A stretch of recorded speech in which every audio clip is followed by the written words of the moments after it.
Bonjour. Effectivement, Gaëlle m'a contactée il y a quelque temps pour une présentation d'abord de mon travail, mais avant tout, il me demandait de faire un peu un état de l'art ou balayer un peu l'ensemble des notions de lieu et de questionner un peu par mon regard d'architecte mais également d'universitaire la question de l'espace public. Je vous propose de présenter dans un premier temps mon travail, généralement, pour poser un peu le cadre de la conférence. Et après, dans un deuxième temps, je vais faire un balayage justement de cette notion de lieu, notamment dans le domaine universitaire, et je m'attacherai aux sciences sociales. Dans l'opinion publique, qu'est-ce qu'on entend par cette notion de lieu, qui est illustrée principalement par la question du tiers-lieu, enfin dans le domaine culturel et artistique.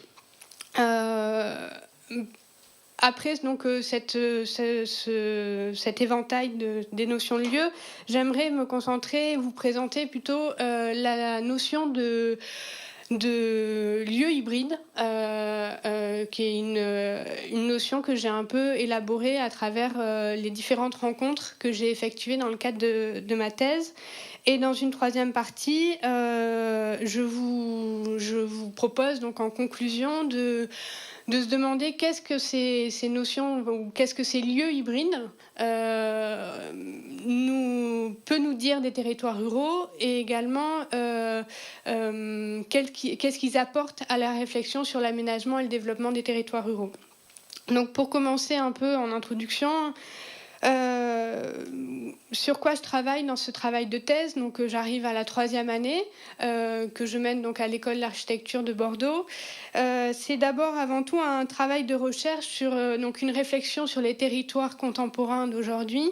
J'y analyse la dimension spatiale et sociale qui sont à l'œuvre dans ces territoires contemporains. Et donc on peut dire que ces territoires sont des territoires en pleine mutation, en re-questionnement et surtout on peut dire en quête de représentation. Donc comment est-il possible de refaire société dans des territoires qui sont souvent définis comme des territoires de marge ? Quelles ruralités sont à imaginer pour demain et quelles sont un peu les forces créatrices qui sont à l'œuvre dans ces territoires ? Donc voici un petit peu les questions générales qui guident mon travail et je m'interroge principalement à 2 dimensions pour lire ces territoires, la dimension spatiale et la dimension sociale. Car selon moi, les territoires ruraux connaissent ce qu'on peut dire une double crise, une crise d'ordre social et une crise d'ordre plutôt spatial. À travers cette analyse et ce travail de thèse, je me demande si justement cette crise ne vient pas d'un déséquilibre entre une organisation sociale en questionnement aujourd'hui et une spatialité que je qualifie d'une spatialité en souffrance. Donc je parle de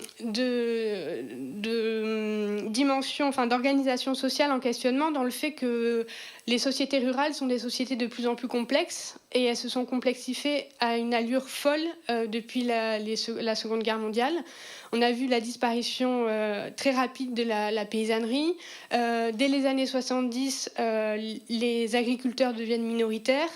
On peut constater différentes vagues de néo-ruraux qui font cohabiter des personnes extrêmement différentes, des retraités, des cadres, des ouvriers, des non-actifs, une part de la population également des plus pauvres qui sont relégués de plus en plus loin des centres urbains et qui se retrouvent dans des territoires ruraux, et ça de plus en plus ces dernières années.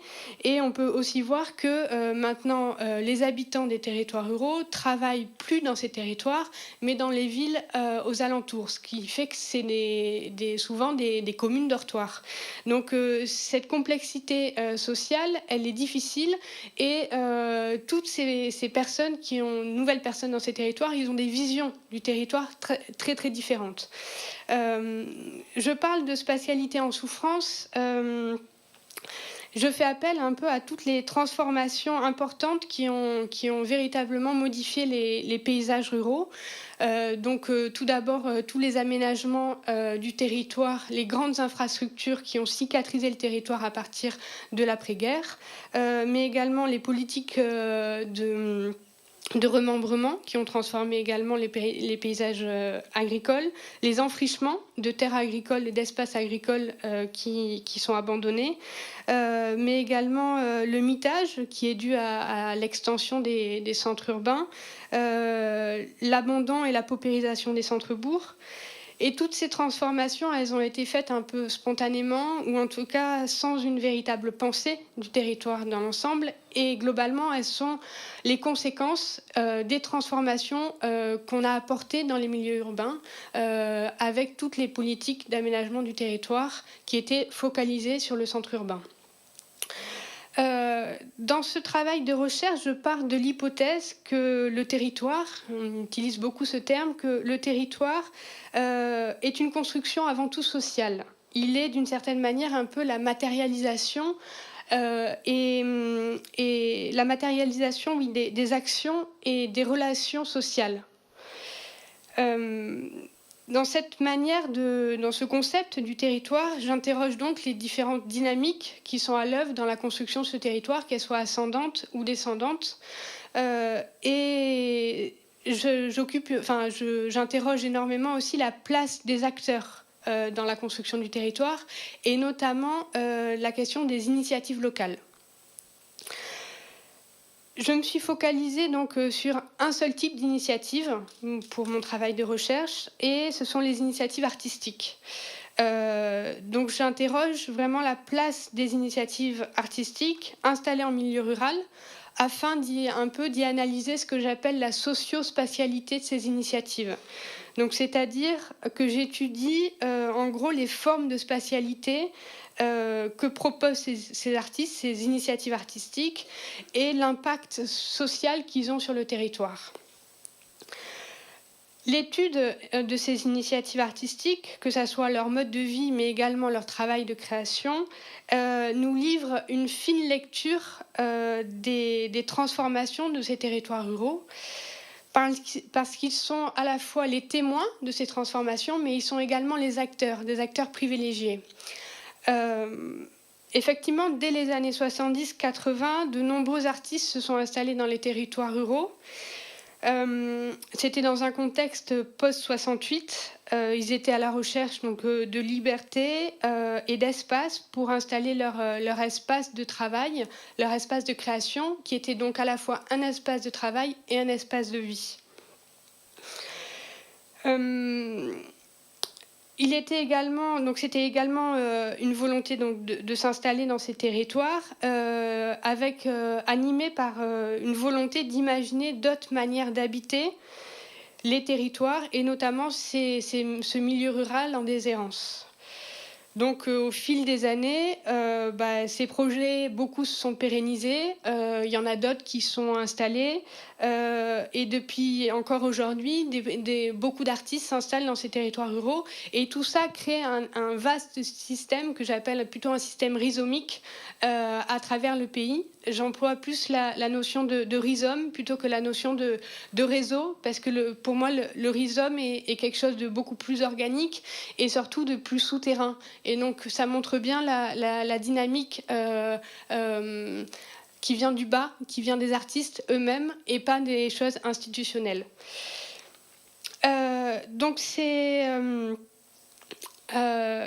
Ces artistes se sont donc installés en milieu rural, dans des territoires qui étaient en pleine mutation, et ils ont vu la disparition totale d'un monde rural ancien, de la paysannerie, et animés par une exigence artistique, et souvent ils s'inscrivent dans une veine d'éducation populaire.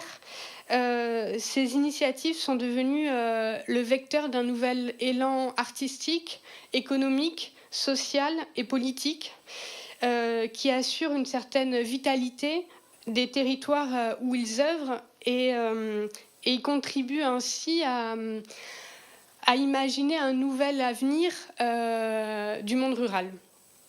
Donc à travers en gros cette étude et mon travail de terrain, je me re-questionne sur la place de l'architecture et du projet spatial tout particulièrement dans les transformations sociales, économiques, écologiques et politiques à l'œuvre dans les territoires ruraux.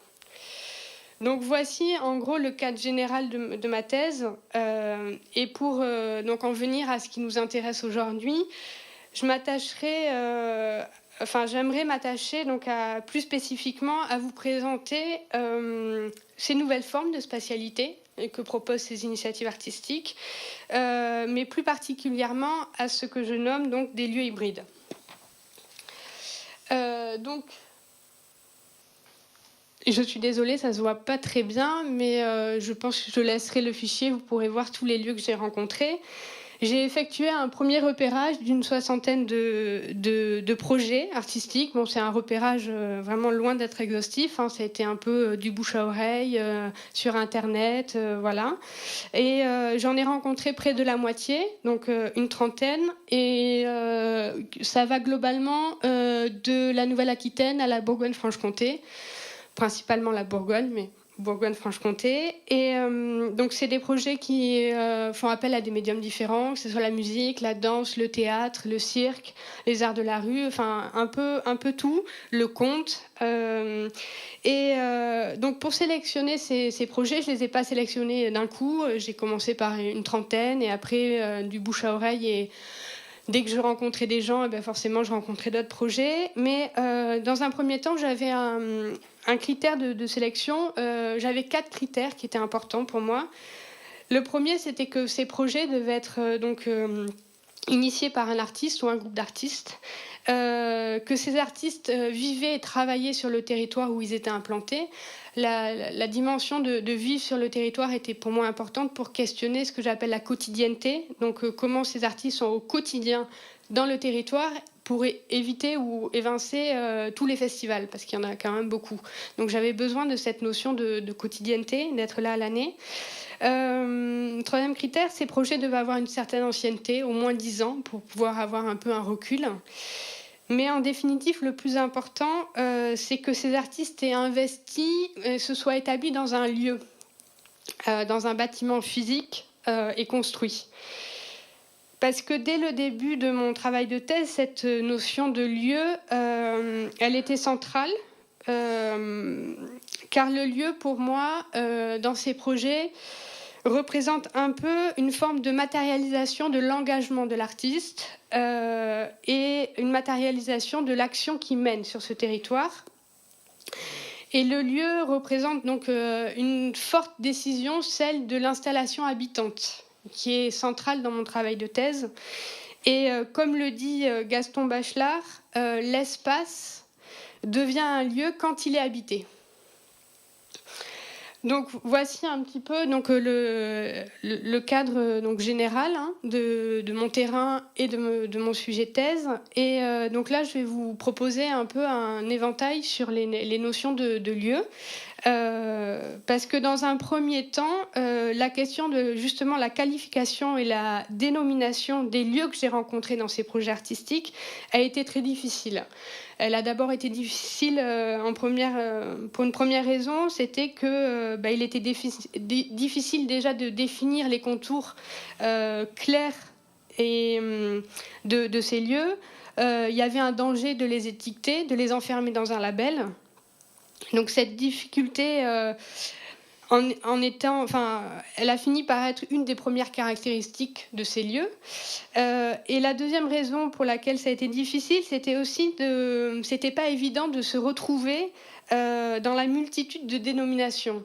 J'ai entendu parler de tiers-lieux, de friches artistiques, de lieux de fabrique, de lieux intermédiaires, de lieux infinis, de hauts lieux, de lieux exemplaires. Toutes ces notions de lieux, j'avais vraiment du mal à m'y retrouver.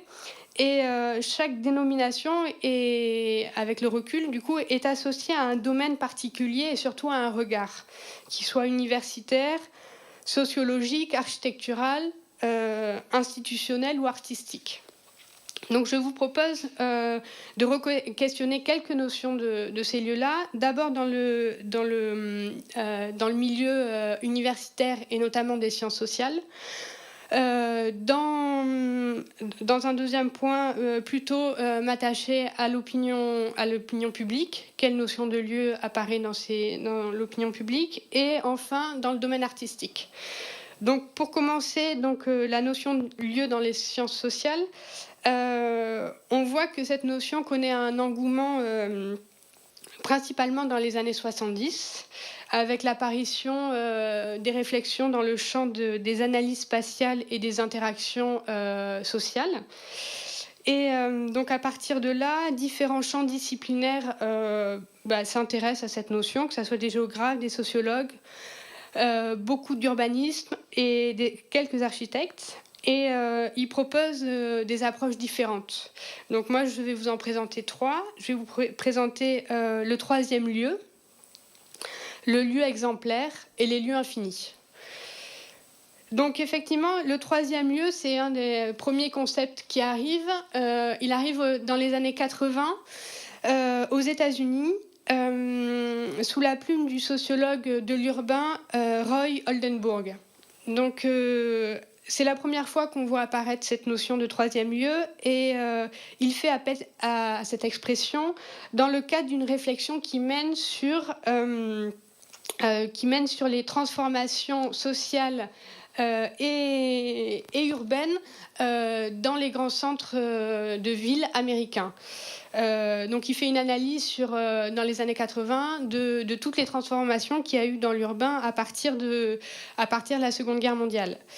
Selon lui, face à une individualisation des modes de vie qui sont un peu caractérisés par le modèle pavillonnaire, donc la maison individuelle, le développement de la télévision, mais également de l'automobile, mais également aussi face à la vision un peu fonctionnaliste et de l'aménagement du territoire. Donc on voit apparaître le zoning et la sectorisation dans les centres-villes. Selon lui, tout cela entraîne, ou en tout cas il observe à cause de ça, la disparition des lieux de sociabilisation. Donc des espaces qui soient, selon lui, intermédiaires entre la sphère domestique et la sphère professionnelle. L'image du café européen est, selon Oldenburg, l'une des figures la plus aboutie du 3e lieu. Parce que le 3e lieu s'étend comme un volet complémentaire entre une sphère privée, enfin une sphère domestique et une sphère professionnelle. Et il est dédié à la vie sociale de la communauté, qui se rapporte à ces lieux où l'individu il peut se rencontrer, se réunir et surtout échanger de façon informelle. Donc pour Oldenburg, ce 3e lieu revêt une dimension politique qui est essentielle à la vie démocratique de la société. Donc j'ai trouvé ça intéressant de voir comment ce sociologue, par les transformations de nos modes de vie, voit une disparition de l'espace public et des lieux de rencontre. Donc de la transformation totale de la notion d'espace public. Dans un deuxième temps, je vais vous présenter l'expression du lieu exemplaire, qui est né dans le milieu de la recherche, parce que dans le mouvement de la géographie sociale des années 90, de nombreux universitaires requestionnent la notion de lieu, la notion même de lieu, en s'attachant tout d'abord à la dimension symbolique du lieu et surtout au rôle des lieux dans l'affirmation des identités. Donc il y a eu beaucoup d'universitaires qui ont travaillé là-dessus. Ces réflexions se concentrent sur la qualification du lieu. On voit apparaître la notion de lieu-nation, de lieu emblématique, de haut lieu. Mais la notion qui m'a le plus intéressée dans ce travail de thèse, c'est celle de lieu exemplaire, qui a été développée par un sociologue, André Micou. dans les années 90. Et selon lui, ces lieux exemplaires sont, je le cite, produits, construits pour signifier la possibilité d'un avenir différent, articulé à la désignation concomitante d'un problème social, d'une contradiction. Et selon lui, justement, ce problème doit trouver une solution dans une nouvelle manière d'organiser l'espace social. Donc, selon lui, ces lieux ne peuvent être des lieux exemplaires que s'ils sont d'abord exemplaires, mais expérimentaux et surtout exceptionnels. Il emploie le terme exemplaire dans le sens où ces projets donc, suscitent l'adhésion d'un grand nombre de personnes, l'envie, mais également la rencontre. Ils sont exemplaires aussi parce que les acteurs de ces lieux sont surtout dans l'action et dans le faire. Ils sont dans la proposition de quelque chose de nouveau. Et ces lieux deviennent un peu une preuve de l'engagement des gens qui y habitent ou qui y travaillent. Selon lui, ils doivent être également expérimentaux, car le lieu exemplaire doit être expérimental, car ce sont des lieux où s'imaginent d'autres manières d'habiter et de problématiser des enjeux sociaux. Effectivement, dans les projets que j'ai rencontrés, les artistes requestionnent le devenir des territoires ruraux, mais avant tout, ils mènent également une réflexion profonde sur la place de l'artistique dans notre société et comment vivre et créer en dehors du marché dominant de la production de l'art. Et enfin, ils doivent être donc exceptionnels, car ces lieux bénéficient, selon lui, toujours d'une sorte d'extraterritorialité institutionnelle, au motif que ce qu'ils inventent demande à être libérés des entraves qui dit juridico-administratives ordinaires. Donc ces lieux peuvent être extrêmement divers. Il théorise ça sur des lieux, donc sur un café associatif, sur des ateliers artisanaux dans les milieux ruraux, sur un lieu qui abrite un regroupement de syndicalistes, de politiques, mais ça peut être aussi des lieux culturels. Je vais aussi interroger donc, la notion de lieu infini, qui est une notion qui m'intéresse beaucoup en ce moment. Et cette notion est née un peu donc, cette année à la Biennale d'architecture de Venise. Le collectif Encore Heureux, donc c'est un collectif d'architectes qui représentait donc, la France à la Biennale cette année, a proposé une exposition sur ce qu'il nomme justement ces lieux infinis. Cette exposition s'associe à un ouvrage pour tenter de définir cette notion, et donc ils font appel à des sociologues, à des urbanistes, à des géographes et à des architectes. Donc ils sont partis d'abord d'un repérage d'une dizaine de lieux, des lieux où ils sont passés, mais aussi des lieux où ils ont travaillé en tant qu'architectes. Et ces lieux, ces lieux sont avant tout construits et investis avec conviction par des hommes et des femmes. Et ce sont donc des lieux ouverts, ils définissent possibles, non finis, où se cherchent des alternatives. Des projets donc, qui sont issus du tissu associatif et qui proposent des multiples activités et initiatives, qu'elles soient culturelles, sociales ou économiques.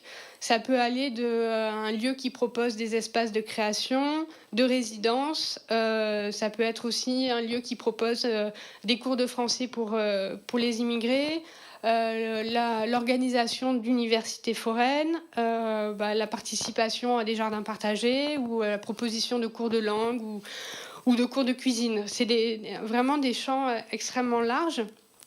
Donc, les 10 lieux qu'ils ont proposés, qu'ils ont présentés, c'est d'abord le 104 à Paris, les Grands Voisins aussi à Paris, le 6B à Saint-Denis, les ateliers Médicis à Clichy-sous-Bois. Il y a le Tripostal aussi à Avignon, la Convention à Auch, la Friche Belle de Mai à Marseille, la Ferme du Bouillon à Nanterre et la Grande Halle à Colombelles. Donc voilà un peu les 10 lieux qu'ils ont présentés. Et l'une des premières caractéristiques de ces lieux, donc selon ces architectes, c'est leur capacité à être ouverts à l'imprévu pour construire sans fin l'avenir possible. Donc c'est une définition extrêmement large. Ces projets citoyens, car ce sont avant tout des projets citoyens, se sont développés dans un territoire, dans un patrimoine abandonné, souvent au cœur des centres urbains.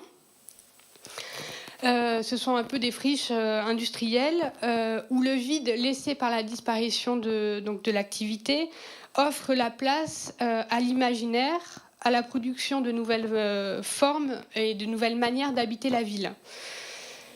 Donc cette réflexion sur les lieux infinis est avant tout une réflexion sur la manière de construire la ville et de faire de l'architecture, mais également de repenser la question de la citoyenneté et de la place des citoyens dans la construction du territoire. Et ces lieux infinis requestionnent donc le patrimoine abandonné, mais bouleversent également la place de l'architecte dans la production de l'espace et réinterrogent un peu donc la notion de ce qu'on appelle du programme, de la commande et du chantier. Donc voilà un petit peu les 3 notions de lieu que j'ai retenues dans le domaine des sciences sociales. Et maintenant, j'aimerais vous parler de la notion de tiers-lieu, qui est une notion qu'on entend un peu partout aujourd'hui et qui est vraiment un terme dans l'opinion publique qui se développe énormément, et notamment depuis les années 90. Donc l'expression de tiers-lieu est une traduction de la notion de troisième lieu qui a été développée par Oldenburg, que je vous ai présenté précédemment. Elle a été un peu, cette expression, détournée et vulgarisée par le marketing Starbucks dans les années 90. Ils en ont ôté toute la dimension politique et ils y ont rajouté une dimension marchande. De plus, un peu les tiers-lieux sont fortement liés au développement des nouvelles technologies et notamment de l'apparition de la notion d'open source. Aujourd'hui, un tiers-lieu peut être donc autant physique, quelque chose de physique, que virtuel. Et la plupart du temps, ils se définissent tout simplement comme des lieux de rencontre et d'échange de ressources marchandes ou non marchandes. Mais ça va dans des domaines extrêmement larges. Ça peut être des enjeux sociétaux, des enjeux entrepreneuriaux, mais également des enjeux de biens communs et des enjeux de marchandisation. Donc on se retrouve là, le tiers-lieu peut définir autant une ZAD qu'une Fab Lab intégrée ultra connectée. Donc c'est vraiment un spectre extrêmement large qui recouvre la notion de tiers-lieu et de qualification des tiers-lieux. Et donc ce spectre extrêmement large complique énormément l'emploi de ce terme dans mon travail de thèse. J'ai décidé de le mettre de côté complètement. Donc voilà, vraiment la notion de lieu dans l'opinion publique, elle est illustrée principalement par cette notion de tiers-lieu. Donc, pour finir cette première partie, dans le domaine artistique et culturel, on entend la notion de lieu de fabrique et de lieu intermédiaire. Tout d'abord, les lieux de fabrique ou friches artistiques, ce sont des lieux qui se sont développés principalement en Europe du Nord dans les années 70 et dans un contexte social et politique un peu de post-68. Donc c'est des lieux qui sont fortement influencés par les mouvements de contre-culture de l'époque.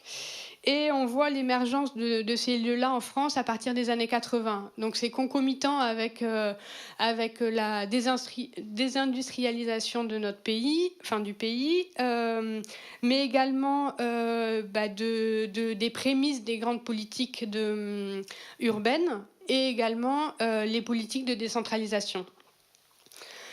Donc à l'image un peu des artistes qui sont installés dans les territoires ruraux c'est des artistes qui sont installés dans un espace délaissé parce qu'ils étaient à la recherche d'un espace, de grands espaces non occupés et surtout bon marché pour pouvoir y installer leur lieu de création tout simplement.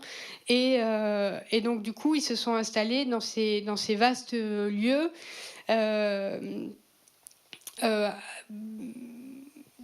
Oui, le vide a permis la création, enfin, était propice à laisser la place à la création et à l'expérimentation de nouvelles formes artistiques qui étaient surtout à la marge d'un système de production du marché de l'art à l'époque. Donc ces artistes vont également re-questionner leur relation au territoire, notamment au voisinage et au quartier, et à la notion de public.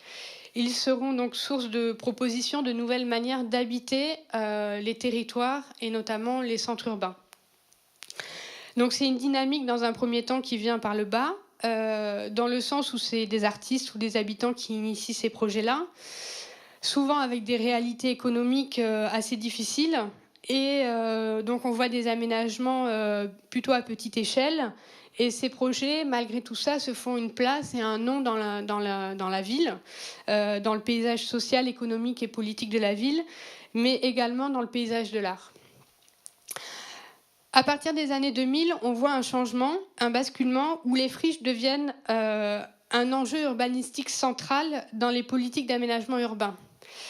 Loin des premières friches des années 80 ou 90, elles contribuent grandement au phénomène de ce qu'on appelle la gentrification et deviennent petit à petit un programme urbanistique, architectural et politique un peu miracle pour requalifier un patrimoine à l'abandon, pour requalifier notamment un quartier en difficulté, pour répondre à des problèmes sociaux dans tel ou tel secteur.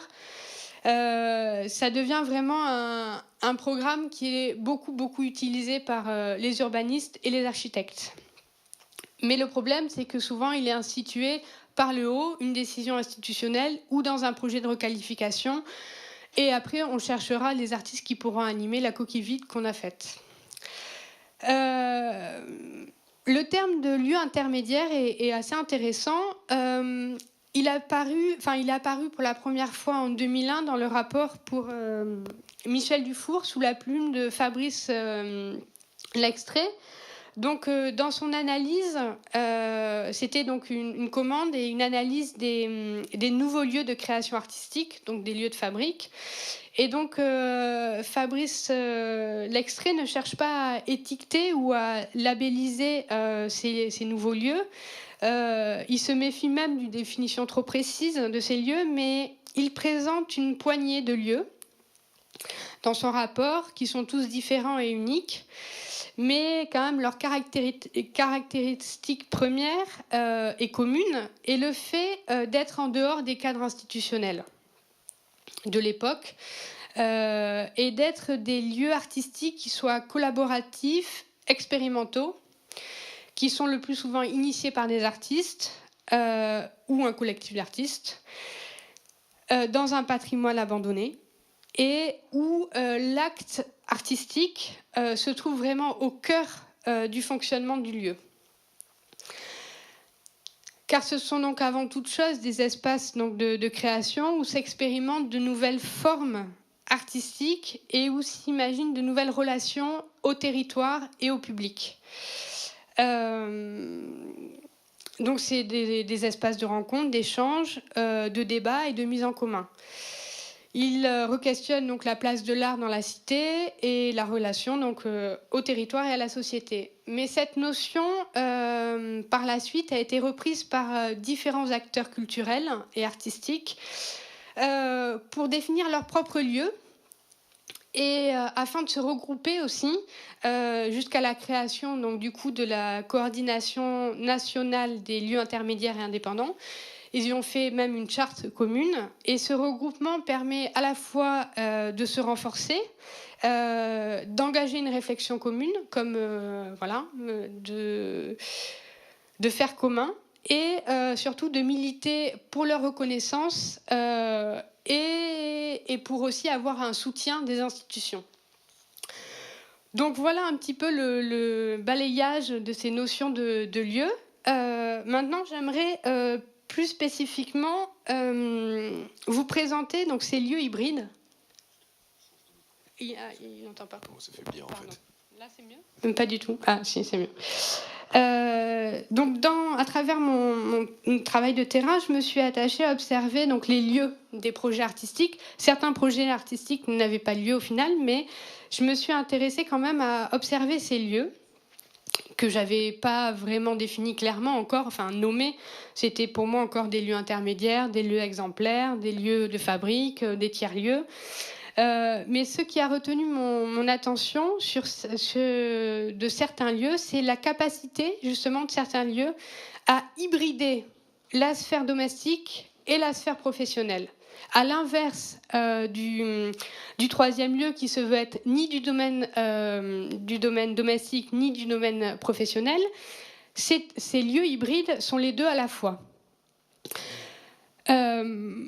J'ai vu donc dans cette hybridation une manière de repenser la question de l'habiter et de retrouver une certaine cohérence un petit peu, enfin de l'habiter dans le sens large, et de trouver une certaine cohérence entre le mode de vie de ces artistes et une spatialité qui s'aménage progressivement.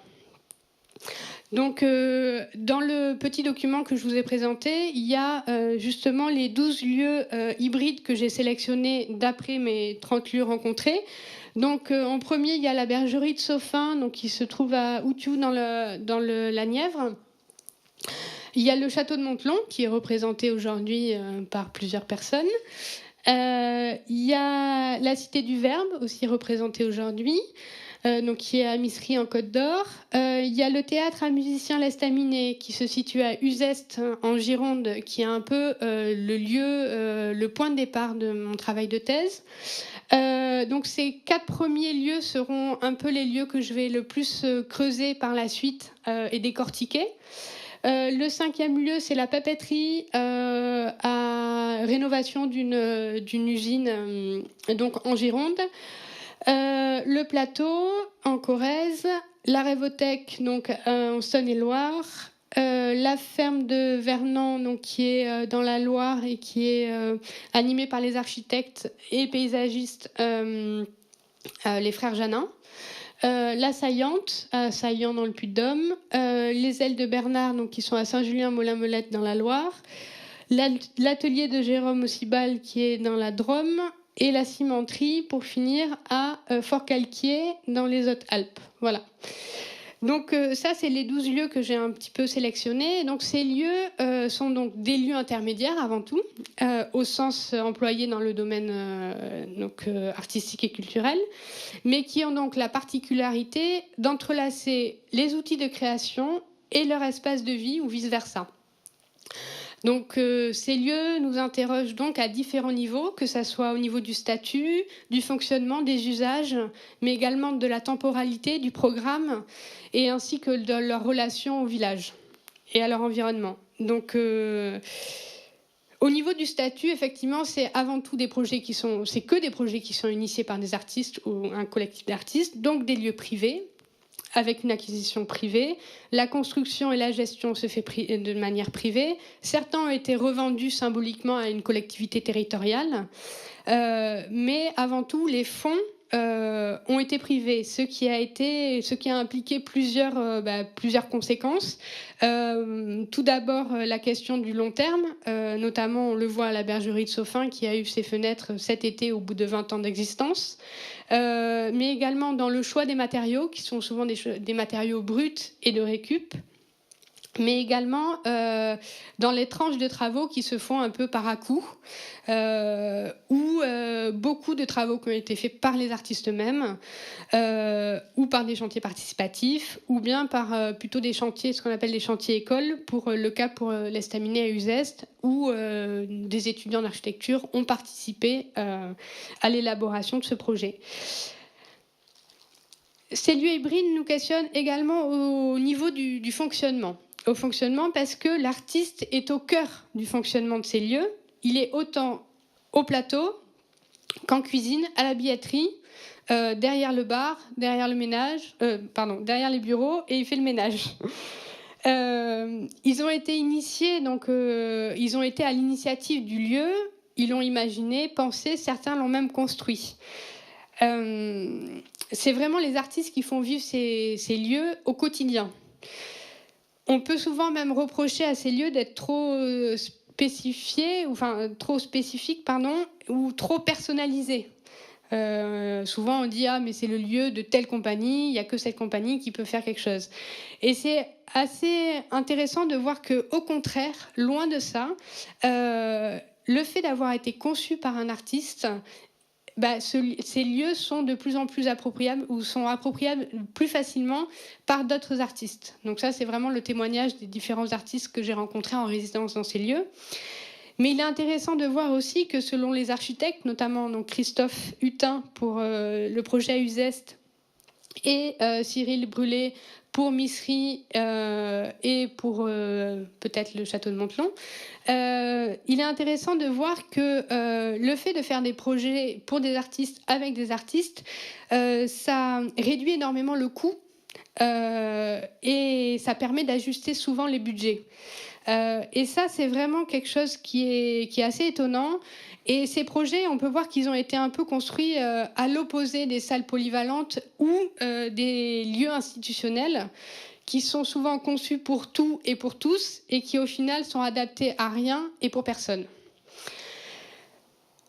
Ces lieux hybrides, ils nous interrogent également au niveau de l'usage, parce que justement, donc, la volonté première de la création de ces lieux, c'est celle de faire un outil de travail, un espace donc de travail qui soit adapté à la pratique des artistes, parce que beaucoup en avaient marre de courir à droite à gauche pour payer des salles extrêmement chères et peu adaptées à leur pratique, mais surtout de trouver des espaces où ils puissent trouver le temps et la liberté, justement, de prendre le temps et d'expérimenter et de vivre vraiment pleinement le temps très long de la création. Mais au-delà d'être un outil de travail, ces lieux ont également, ou en tout cas ces artistes ont également établi dans ces lieux leur espace de vie, que ce soit leur quotidien ou leur famille. Donc ces projets se définissent absolument pas comme des lieux de diffusion, aucun, et de représentation. Il y a certes des représentations et des événements artistiques proposés dans ces lieux pour les habitants et pour des curieux, parce que c'est évident que l'artiste, il a besoin du regard de l'autre, de se confronter à l'autre et de montrer son travail. Mais la construction de ces lieux, ce qui est vraiment au cœur, c'est la nécessité donc d'un espace de travail au quotidien pour une pratique dans des bonnes conditions et d'y installer leur espace de vie pour vivre vraiment en accord avec leur pratique artistique et ainsi imaginer de nouvelles manières d'habiter et notamment d'habiter le territoire. Donc ces artistes un peu rencontrés se défendent tous de cette notion de lieu de diffusion. Ils ne veulent surtout pas être associés à cet étiquetage. Parce que cela induit énormément de choses, c'est-à-dire la rentabilité, le nombre d'entrées, de lourds frais de fonctionnement pour mettre tout aux normes, mais également la question du lieu de diffusion change radicalement la relation, notamment au public, qui devient un public juste consommateur d'une distraction. Et surtout, un lieu de diffusion change également la relation à l'artiste invité. L'artiste qui vient ici, il vient dans un lieu de création et il ne vient pas dans un lieu de diffusion. Donc ces lieux sont devenus avec le temps des lieux de résidence, évidemment, parce que les artistes habitants ont invité des artistes qui étaient dans la recherche d'espace. C'est souvent des artistes qu'ils ont rencontrés sur les festivals, sur les scènes, sur la route. Et donc c'est avant tout des amis ou une rencontre humaine. Après une session de travail, forcément, il y a souvent un lieu de restitution avec une sortie de résidence ou un événement dans une saison. Mais ces événements sont souvent à petit budget et ils sont surtout invités des amis, enfin des artistes amis ou en tout cas des artistes militants qui sont engagés dans ce genre de projet de vie et de projets artistiques. L'entremêlement justement du privé et du public est du coup l'une des caractéristiques de ces lieux. de ces lieux hybrides, certes à des degrés différents. Dans certains lieux, l'entrée même se fait dans la cuisine de l'artiste ou bien dans le salon.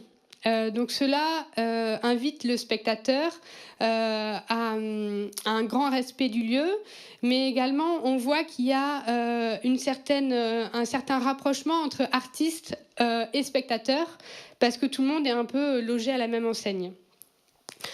Donc cet entremêlement est souvent source de conflits, de confusion et d'incompréhension pour les institutions publiques, difficile dans le financement, mais également dans la qualification même des espaces. Donc au niveau de la temporalité du programme, cela pose aussi énormément de questions parce que, comme je l'ai dit, ces projets se font donc dans le temps long. Donc pour des raisons financières, c'est de vastes projets qu'il faut faire pas mal d'aménagements ou tout ça, mais il y a des extérieurs, ça nécessite des travaux et donc ces lieux se font vraiment dans la durée. Mais également parce que ces lieux, ils évoluent au fur et à mesure aussi du projet artistique et des besoins et des envies. Donc ces lieux n'ont pas de vocation à être terminés un jour, ils abritent juste la création, l'improvisation, l'imprévu et les incertitudes. Donc on peut dire un peu que ces lieux hybrides sont aussi des lieux infinis. Il n'y a pas de programme défini et il s'agit de les construire un petit peu petit à petit dans une démarche un peu incrémentale. Pour finir, ces lieux nous questionnent au niveau de la relation du village parce que progressivement, ils vont un petit peu au-delà des murs et ils ont un impact sur l'ensemble du village. Qu'ils soient situés donc, dans des bourgs, dans des hameaux, en lisière de communes, ils ont tous une relation étroite avec la commune. On part vraiment du plateau de jeu, c'est vraiment le point de départ et autour de ce plateau, l'ensemble va se construire avec le temps. Et on va aller très vite au-delà des murs. On va installer des bancs extérieurs, du mobilier qui sera dans le village. Il y a des lieux où on va construire des théâtres de verdure. On va ouvrir et aménager des chemins anciennement communaux. On va installer des espaces de parking, des espaces de camping. Il y a une signalétique qui va s'installer dans le village. Des œuvres qui vont apparaître. Et tout ça, tous ces signes suggèrent la présence du lieu. Donc ces lieux, un peu, ils deviennent la matérialisation donc, de l'impact et de l'engagement des artistes sur le territoire. Mais on peut voir aussi que ces lieux deviennent d'une certaine manière autonomes, parce qu'on vient autant pour voir le lieu que pour ce qui s'y passe. Donc ces lieux, en définitive, ils deviennent un peu incontournables. Et comme le dirait Édouard Glissant, on ne peut pas en faire le tour. Impossible de dire là où commence et là où s'achève ce lieu. Parce que la frontière est perméable, de fait, il y a peut-être, on ne peut pas y avoir une définition qui le cerne une fois pour toutes. Donc voilà un petit peu ces lieux hybrides. Et donc pour conclure un petit peu cette conférence, je vous propose de montrer en quoi ces lieux artistiques et ces lieux hybrides nous re-questionnent sur les territoires ruraux. Qu'est-ce qu'ils nous disent des réalités des territoires ruraux ? Donc il y a 3 points un peu importants. Le premier, c'est sur qu'est-ce qu'ils nous disent sur l'état du patrimoine bâti dans les territoires ruraux. Parce que tous ces projets, ils ont été c'est de la rénovation d'un patrimoine bâti rural qui a été à l'abandon, que ce soit des corps de ferme, des maisons de bourg, des bâtiments industriels, artisanaux, de bergeries, de couvents. Donc un peu à l'image des friches artistiques dans le milieu urbain notamment des années 80-90, c'est vraiment un réinvestissement du patrimoine. Ces artistes donc proposent des nouveaux espaces des nouveaux usages à des espaces abandonnés et donc ils procèdent à de lourds, des longs et surtout des coûteux travaux. Des travaux qui se font dans le temps long parce que par manque de financement. Et cela entraîne des conditions de vie pas toujours faciles. Beaucoup d'artistes vont camper des années et des années dans les murs de leur propre lieu. Il n'y a pratiquement aucune aide financière parce que ce sont des lieux privés. Alors que pourtant, ils participent véritablement à la survie d'un patrimoine et surtout à la revalorisation d'un bourg, d'un hameau ou souvent d'un quartier. Donc cela pose vraiment la question de la rénovation du patrimoine bâti, pas que pour des projets ou des usages artistiques, mais qu'est-ce qu'on fait de tout ce patrimoine bâti? Beaucoup de communes se sentent dépassées face à un patrimoine bâti qu'elles ne peuvent pas trouver d'usage ni de financement pour le rénover, mais également du privé qui se retrouve avec des biens qu'ils ne peuvent pas entretenir et donc ils ne savent plus quoi faire. Donc ça pose, en tant que moi, architecte, une réelle question sur l'avenir de ce patrimoine et qui devient de plus en plus nombreux car tellement peu adapté au confort moderne que on se retrouve avec énormément de patrimoine, notamment dans les centres-bourgs, qui tombent en ruine, tout simplement. Le deuxième point, c'est que ces lieux révèlent d'une certaine manière un peu la disparition des espaces de rencontre et des lieux de sociabilisation. On parle ici donc beaucoup d'art dans l'espace public et ça nous pose quand même la question de qu'est-ce que l'espace public aujourd'hui, la disparition de cet espace public, parce qu'effectivement, avec la disparition des services privés et publics, que ce soit les écoles, l'industrie rurale, les cafés, les commerces, même les centres médicaux et encore même les églises ont fermé. C'est vraiment tous les lieux de rencontre, les lieux de sociabilité qui ont disparu dans les territoires ruraux. Donc le développement d'un mode de vie un peu individualiste, caractérisé donc par le modèle pavillonnaire, chacun sa maison, avec un noyau familial rétréci, seulement les parents et les enfants, son poste de télévision, son jardin derrière sa haie ou sa barrière, la voiture pour le moindre déplacement. Voilà, les places de village, on le voit, sont progressivement devenues des parkings et on a vu un peu disparaître le piéton et les habitants de l'espace public.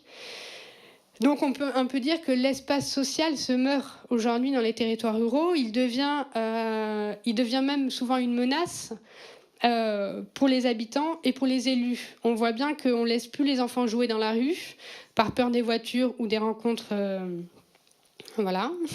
La fermeture des toilettes publiques, des squares, parce qu'on a peur des regroupements de jeunes. On voit dans certaines communes rurales l'apparition de bancs anti-SDF qui se développent pourtant dans les centres urbains. On voit l'aménagement toujours plus standardisé d'un espace public et notamment un espace, la standardisation et on norme les aménagements, notamment pour les jeux d'enfants qui sont standards, fermés avec du sol stabilisé.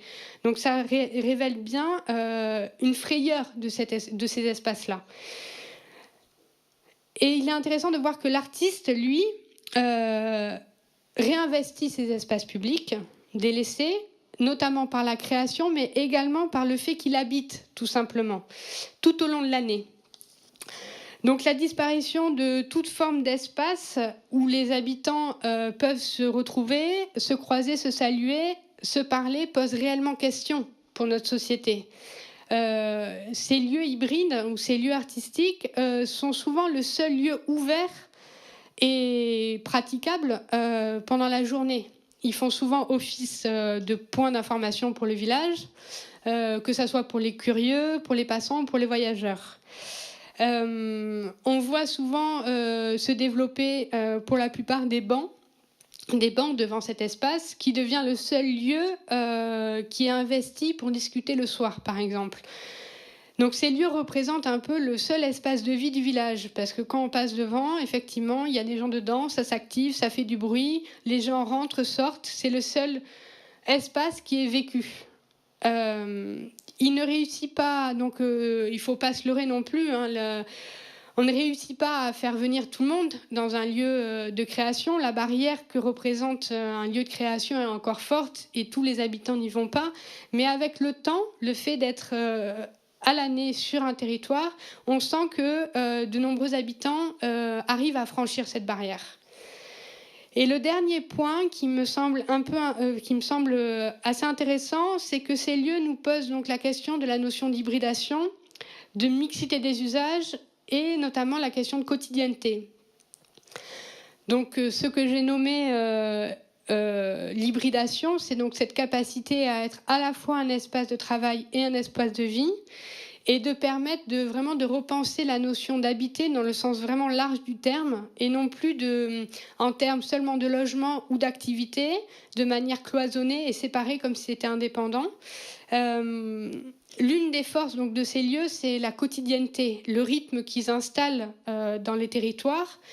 Et ces lieux vivent vraiment au quotidien et toute la journée. Ils sont ouverts et ils ne sont surtout pas dans l'attente d'un client ou d'un autre. Ils fonctionnent d'une manière autonome. Les artistes, ils sont présents, ils y travaillent. S'il y a quelqu'un qui passe, on lui ouvre le lieu pour qu'il boive un café. Mais la personne rentre dans un espace de travail. Donc, il est invité et non client. Tous ces lieux n'ont pas d'horaire d'ouverture ni de fermeture.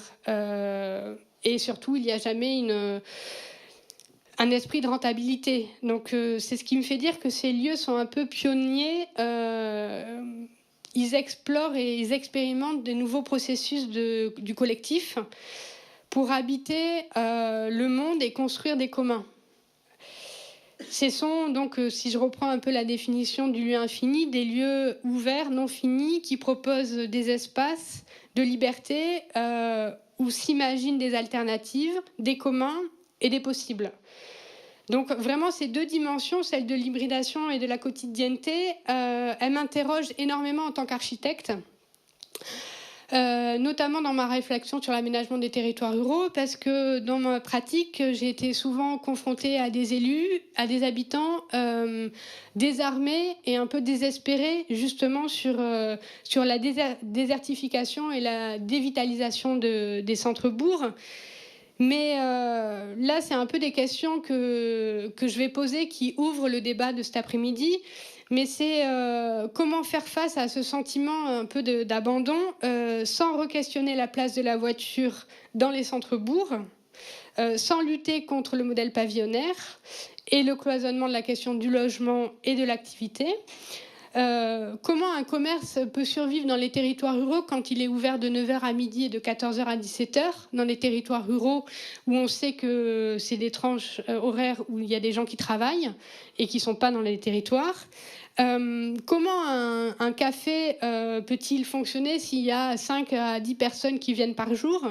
Comment réinvestir l'espace public lorsqu'on ne re-questionne pas la place de la voiture et qu'on ne redonne pas plus de place aux piétons, mais comment investir tout simplement l'espace public sans re-questionner donc les modes de vie et notamment les notions de seuil. Ce que j'appelle les notions de seuil, c'est vraiment la relation entre l'espace privé et l'espace public. Voilà en gros un peu les questions qui animent au fond mon travail de thèse et qui me questionnent moi en tant qu'architecte. Voilà, merci.